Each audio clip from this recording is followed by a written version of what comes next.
প্রিয় ভিউয়ার্স, আসসালামু আলাইকুম। আশা করি সবাই ভালো আছেন। আজকে আপনাদের সাথে আলোচনা করব পেঁপের পোকা নিয়ে। তো পেঁপেতে এই মুহূর্তে যে পোকার সমস্যা দেখা যাচ্ছে সেটি হচ্ছে ব্রিটল পোকা। তো এই ব্রিটল পোকার কারণে দেখবেন পেঁপেতে স্পট পড়ে, অনেক পেঁপে দেখবেন কালো কালো দাগে নষ্ট হয়ে যায় আর কি। তো ওইরকমই একটি পোকা আমি আপনাদেরকে চিনিয়ে দিচ্ছি। এই দেখেন, এটি হচ্ছে একটি ব্রিটল পোকা। এই দেখেন, আমি আপনাদেরকেও দেখাচ্ছি আর কি। এই দেখেন, এটা হচ্ছে ব্রিটল পোকা।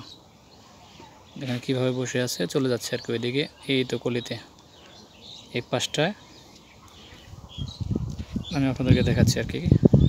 আপনারা সেই পর্যন্ত আমার সাথে দেখেন। এই হচ্ছে ব্রিটল পোকা। দেখেন কীভাবে হাঁটতেছে, পালাচ্ছে আর কি।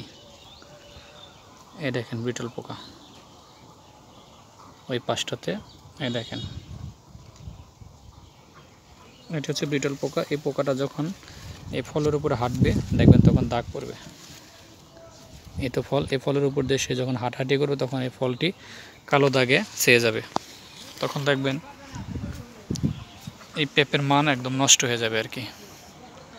তারপরে ম্যাক্সিমাম গাছে এই পোকা আক্রমণ আছে আর কি, যার কারণে পেঁপেতে স্পট পড়ে, ফ্যাকাশে হয়ে যেতে পারে, কালো দাগ পড়তে পারে।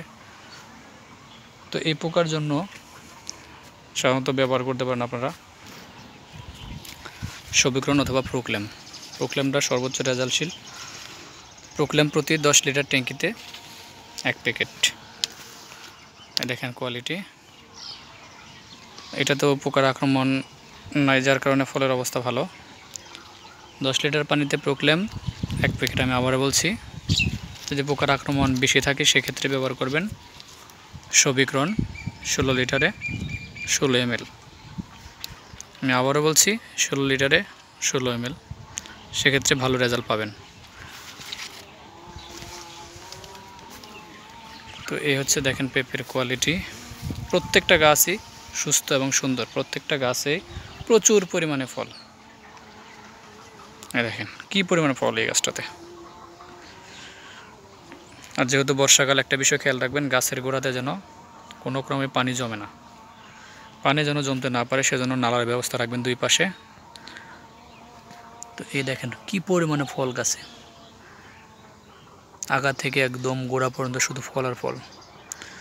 তো ধন্যবাদ সবাইকে, ভালো থাকেন, সুস্থ থাকেন। পরবর্তী ভিডিও নিয়ে আবার হাজির হব। আল্লাহ হাফেজ।